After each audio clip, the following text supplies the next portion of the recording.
Ahora sí, hablamos con nuestros invitados. Iniciamos nuestra conversación, orígenes y razones de la guerra de Ucrania. El general Soto Jiménez, el profesor Iván Gatón, Yatzel Román, ex vicecanciller, todos manejan de una manera espectacular el tema de la geopolítica. Buenas noches, ¿cómo están los tres? Buenas noches.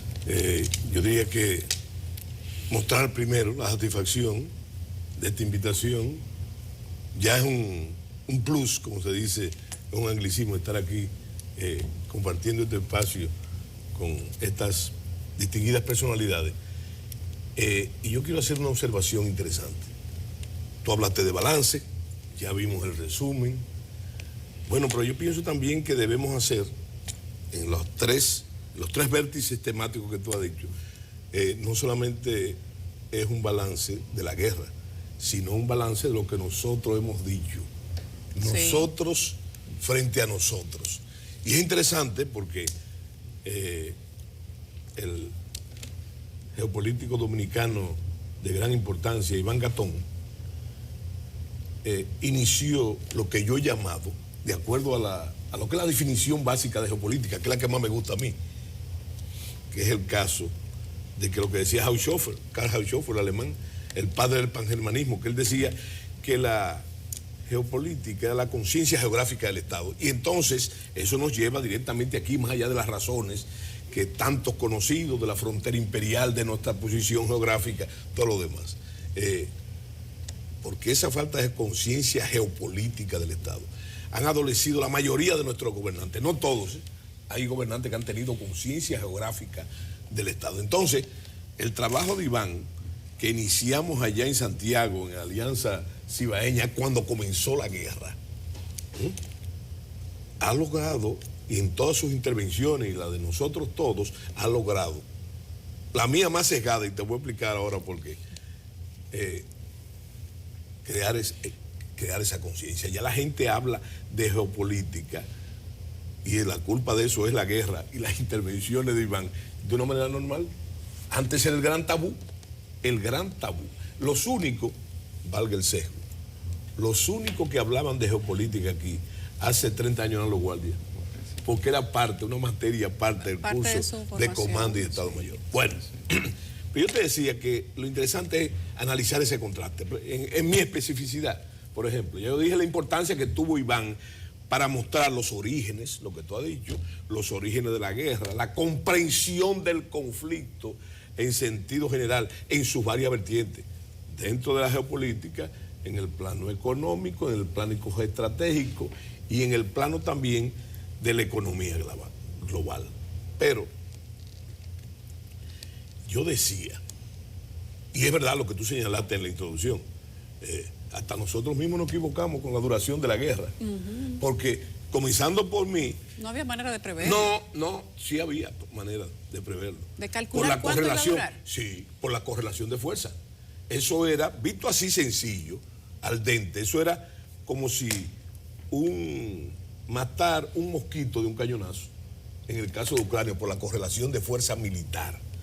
Ahora, fíjate, en la mayoría de las cosas en el plano militar, yo explicaba, y eso es muy importante tenerlo razón, que el análisis geopolítico, el análisis geoestratégico es necesario, y el diplomático también, muy importante. Pero a la gente no conoce un asunto de la especificidad militar, y es que hay 9 principios de la guerra, y hay uno muy importante, que es la simplicidad, que dice que en la guerra nada complicado funciona, solo funciona lo simple. Y en la explicación no solamente del conflicto, sino para prever los resultados y para prever las motivaciones, era sumamente simple explicarlo desde el punto de vista militar. Tan simple como mostrar, como se mostró ahí, una carta de operaciones, los ejes de avance y las otras circunstancias, tan simple como eso. Pero esa información, desde el punto de vista militar, nos dice muchas otras cosas. Lo primero, una pregunta que hay que hacerse, ¿cuáles eran las motivaciones reales de Putin? Las reales, no las aparentes. Yo pienso que hay que comprenderlo desde del resultado de la Guerra Fría, el descalabro de la Unión Soviética, y desde el punto de vista militar, cómo el mayor ejército que ha pisado la tierra en toda la historia, que era el ejército soviético, se derrumbó, incluyendo su material nuclear. Yo no sé si ustedes recuerdan que cuando eso pasó, los norteamericanos lo costearon. La destrucción del material bélico, por ejemplo los tanques, en Alemania, era más caro llevárselo de nuevo a Rusia, a la Unión Soviética, que destruirlo ahí. Y ahí están las fílmicas cortando los tanques, cortando los cañones de los tanques y utilizando todo ese material. Bueno, eso puso a Rusia en un periodo de tiempo, post-Guerra Fría, en que se descalabró, ¿verdad?, ese potencial. Pero no solamente militar, fíjate, toma en cuenta una cosa, que se sacó a Rusia de su posicionamiento de superpotencia. Claro, la Guerra Fría. Claro, disculpe la interrupción, porque sí quiero aprovechar para mencionar esto desde el punto de vista de las motivaciones también internas. Ya usted citó precisamente el padre del pangermanismo. Sí. Yo quiero citar a un legendario presidente de la Cámara de Representantes americana, estoy hablando de Tip O'Neill, que decía que toda política es local, incluyendo la internacional. Muy bien. Por ejemplo, en ese mismo periodo de la década de los 90, cuando se va desarticulando el poderío militar de lo que era la anterior Unión Soviética, vimos que la popularidad de Boris Yeltsin llegó un momento a estar en 2%. Sí. Eso con un margen de error. Es decir, que puede haber sido verosímil, tener 100% de impopularidad. Y ahí que citamos varias encuestas en el video de inicio, falta una importante. Sí, desde luego, la mayoría de los ciudadanos europeos apoyan lo que es la ayuda a Ucrania, pero en la última encuesta que se llevó a cabo en Rusia por precisamente varias firmas, incluso internacionales, el nivel de apoyo que tiene Vladimir Putin actualmente supera el 75%. Entonces es importante tomar eso en cuenta desde el punto de vista de que un país con esa tradición, como usted bien menciona, con el ejército más grande conocido por la humanidad, se convierte en un factor de orgullo. Cuando entonces se desarticula, se convierte en un factor de vergüenza, y ahora mismo, mostrando ese poderío, se convierte nuevamente en un factor nacionalista a tomar en cuenta. Sí, y hay un detalle interesante. Cuando se habló de ese ejército, el más grande de la tierra, Sí.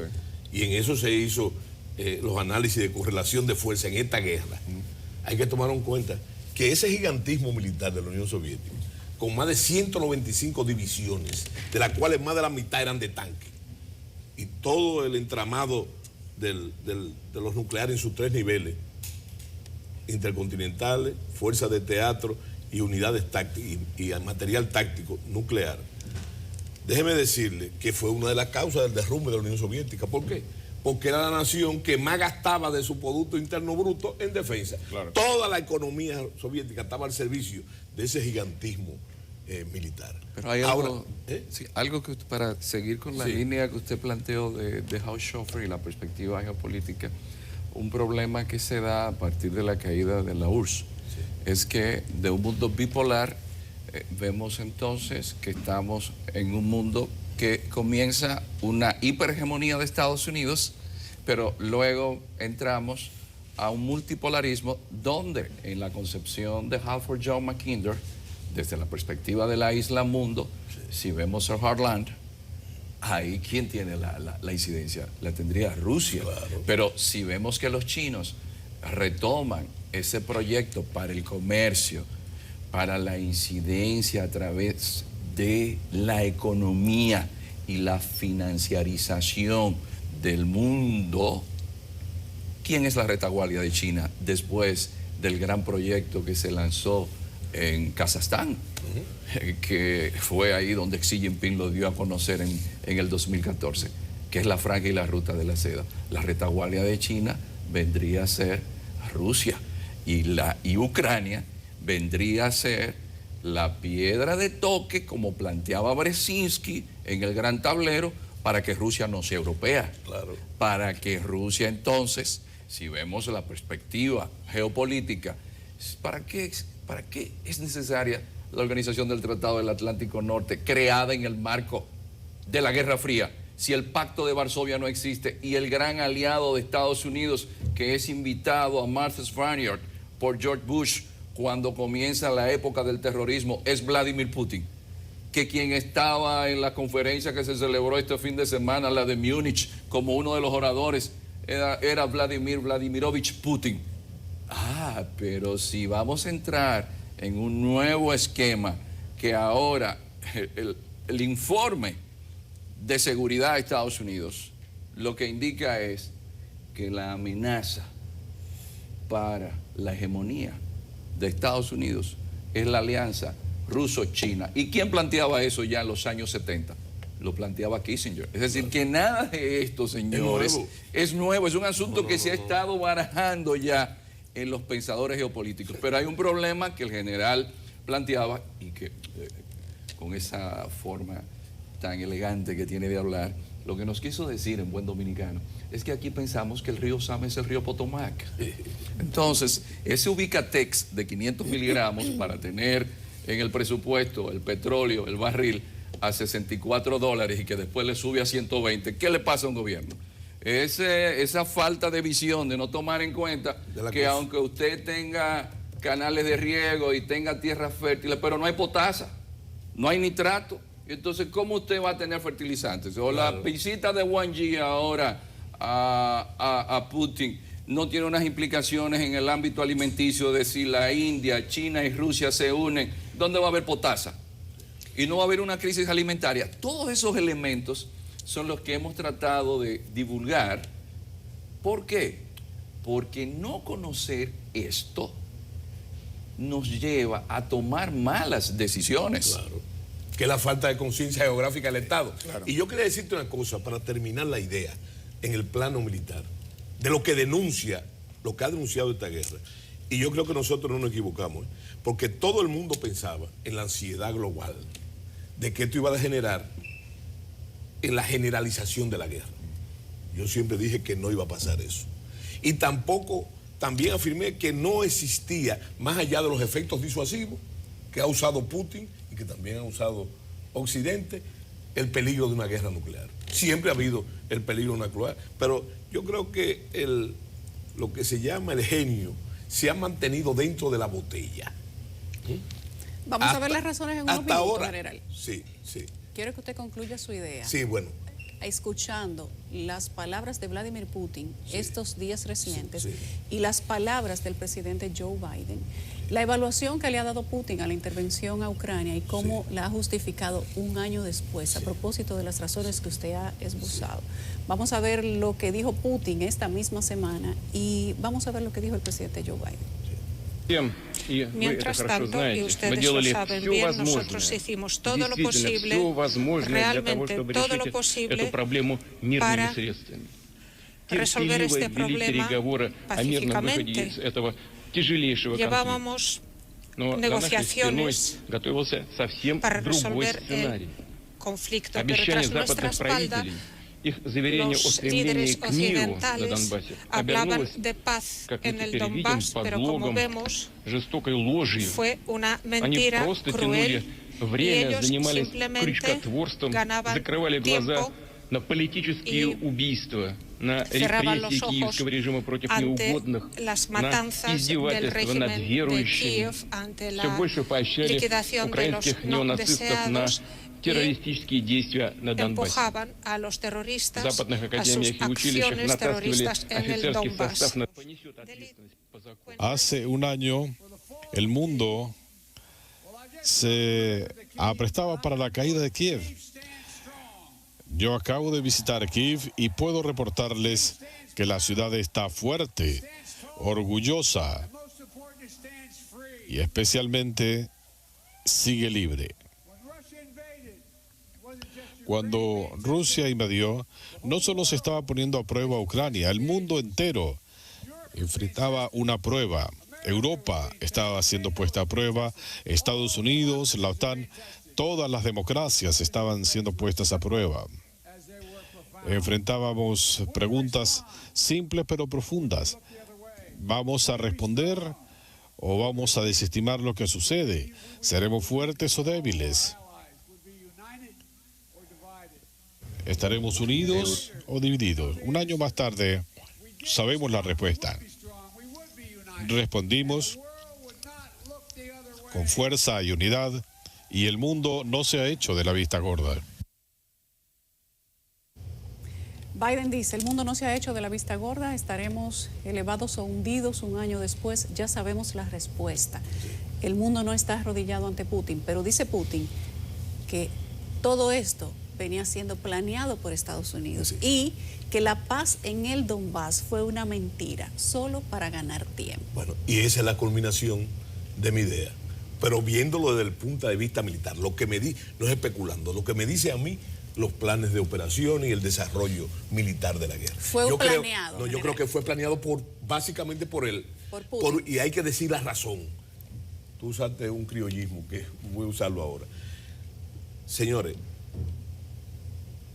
Putin se dedicó en silencio, y después no tan en silencio, a restablecer el poderío militar por un programa, ¿verdad?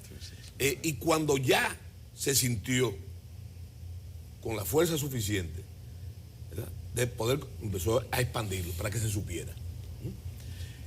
Eso nos lleva a nosotros a pensar, ¿cuál es la motivación? ¿Tú crees que la motivación de Rusia era ocupar Ucrania? No. Eso es lo simple, ¿verdad? Yo creo que el objetivo estratégico fundamental era cambiar el gobierno por un gobierno proclive para ellos. Ese era su propósito fundamental. Recuperar el honor militar de Rusia también. Hay cosas que se ven. Hay cosas que se ven, como decía el profesor, que no es de él tampoco. Y otra que no se ven. Y otra que no se ven. Eso era de Martí. Sí, eso era de Martí, precisamente. A eso me refería. Déjame decirte una cosa. Cuando yo veo la fílmica y la fotografía, hay cosas que la mayoría de los civiles no ven, sin discriminarlo. ¿Cómo cuáles? El equipo. El equipo que está usando la Rusia es un equipo de desecho militar del gigantismo. ¿Tenía que cambiar el equipo? No que tenía que cambiar el equipo, que él tiene grandes cantidades de ese equipo. Y necesitaba sacarlo. No lo que necesitaba sacarlo. Él lo que no podía era desguarnecer el cerco que él tiene, ¿verdad?, con las naciones de la OTAN. Su equipo de tecnología de punta militar, ¿verdad?, y eso lo ves tú en los tanques, en las armas antitanques, en los helicópteros, en los aviones. Esos están ahí, en el cerco. Y en el cuco de los misiles. En el cerco. Y entonces también pasa con el efectivo, con la tropa. La tropa que Rusia ha empleado en Ucrania no es tropa de primera línea. Ahora vi que metieron por primera vez los Spetsnaz, que son las fuerzas especiales, ¿verdad? Entonces, ese era el efecto. Que ellos también se equivocaron. Pero tienen el grupo Wagner. Sí. Pero la gente que está ahora mismo en el frente es una corporación militar privada. Claro, son mercenarios. Son mercenarios. Son mercenarios. Que están en Mali, que Entonces, están en otros sitios. La pregunta es, ¿tiene Rusia tropa de primera línea y con gran equipo? Sí, pero no la tiene ahí. No la tiene ahí. Ellos pensaron que esto iba a ser, para los propósitos que ellos tenían, una cosa fácil. Más corta. Más fácil, sí. Ahora, ese es lo que él planificó. Ahora también hay otra cosa que denuncia las operaciones militares. ¿Tú sabes qué? Que los norteamericanos tienen más de 8 años preparando eso. Pero si lo dijo Merkel. Pues claro, preparando eso. Mira, te voy a poner un ejemplo simple. Las generaciones de armas antitanque. Siempre, yo digo desde la Segunda Guerra Mundial, el arma fundamental, el arma maestra de los soviéticos y de los rusos es el tanque, con toda la generación. Por eso que tú te das cuenta, no es lo mismo un T-33 que un T-79. Toda una generación. ¿Qué pasa? Yo veo en la foto, no es inteligencia privilegiada, en la foto yo veo a los ucranianos con la generación del TOW, del LOW, del Dragon, del Stinger. Esos son armas antitanque. ¿De fabricación qué? Norteamericana, básicamente. Pero ¿qué pasa? Como militar yo sé, y los militares profesionales lo saben, eso no es simplemente tome el arma, úsala. Hay un entrenamiento. Hay que entrenarla. O sea que ellos han dado muestra, esa resistencia. O sea que ellos no aprendieron de repente a usar. No, es que no pueden usarlo de repente. Pero estaban siendo entrenados. Claro, están siendo entrenados y conocían el armamento. Tú no puedes usar, óyeme, hay un principio militar, tú no puedes usar armamento ruso con doctrina norteamericana o viceversa. Eso no se puede. Esos son los llamados elementos tácticos que se llaman. Entonces, tú lo ves en la guerra. Ahora, esa resistencia ucraniana, que yo creo que sorprendió a medias a los rusos, porque ellos sabían lo que estaban mandando. Mira, eso ahí salió el hecho que la famosa columna blindada que iba a atacar a Kiev. Es una monstruosidad eso. Pero ¿qué pasó? Esa columna fue no solamente detenida, sino lo obligaron a replegarse y armaron un lío en la columna tremenda. Con lo consiguiente, señores, reparen en la cantidad de muertos que tiene, no solamente los ucranianos, tú hablas de forma humanista de los civiles muertos, sí, pero resulta, hay que ver las bajas militares de los rusos. Ahora, te das cuenta también... De los rusos y de los ucranianos también. Sí, pero sobre todo de los rusos, porque es que ese es un ejército, el ejército ruso es un ejército totalmente organizado. Lo que yo te estoy diciendo es que lo que hizo Putin, sintetizando, fue lo que yo cuento a veces de forma jocosa. Cuando yo era un muchacho, hace mucho tiempo, había una figura que era el paracaidista, que se metía en la fiesta sin ser invitado, ¿verdad? Pero ese tipo tenía su fama de paracaidista. Y entonces, después que él gozaba, disfrutaba, no era solamente el hecho de meterse, sino disfrutar del cumpleaños, preguntaba, ¿quién es el cumpleaños? Ese. ¿Tú sabes lo que hacía él? Iba y le daba una pecosá. Y se iba, ¿verdad? Si salía ileso, se iba. Y eso aumentaba su fama, ¿verdad? En el barrio. Eso fue lo que hizo Putin. Quizás porque Obama... Y fíjate, y demostró, porque hay otra cosa, demostró lo que él armó. Él armó un conflicto tan grande, de dimensiones apoteósicas y de conflicto tan grande. Y eso lo publicó, lo hizo una nación que se creía que estaba arrinconada. Él demostró que no. Lo que Obama dijo de Rusia, que ya no era una potencia a tomar en consideración, claro. Y después Biden dijo que era un país que demográficamente era insignificante, 17 millones de kilómetros cuadrados. Podríamos decir que el ego de Putin, sacar a pasear el ego de Putin ha sido la razón. No es ego de Putin. No es ego de Putin. Por eso tiene un 75% de aprobación. Es el chauvinismo ruso. Claro. Es el chauvinismo ruso que es ancestral. Claro. Y entonces, fíjate una cosa. ¿Qué fue lo que hizo la Guerra Fría? Que convirtió al ciudadano ruso de ser un ciudadano de una superpotencia, y eso se refleja en el ciudadano, a convertirse en un ciudadano del tercer mundo. Del tercer mundo. Sus esperanzas de vida bajaron 10 años. Y este tipo lo que le está dando es, ¿verdad? Levantando ego. Pero eso es de Putin. Ese es el pueblo ruso. Que lo ha entendido, y si a mí me tocara describir a Vladimir Putin en 2 palabras, tendría que ser incomprendido y subestimado. ¿Por qué incomprendido y subestimado? El profesor Gatón, de manera brillante, resaltó algo que hoy resulta sorprendente. Se estuvo celebrando en estos días la Conferencia de Seguridad de Múnich, con participación de República Dominicana. El año pasado, inmediatamente previo a lo que fue el inicio de la guerra, Zelensky estuvo ahí como gran invitado.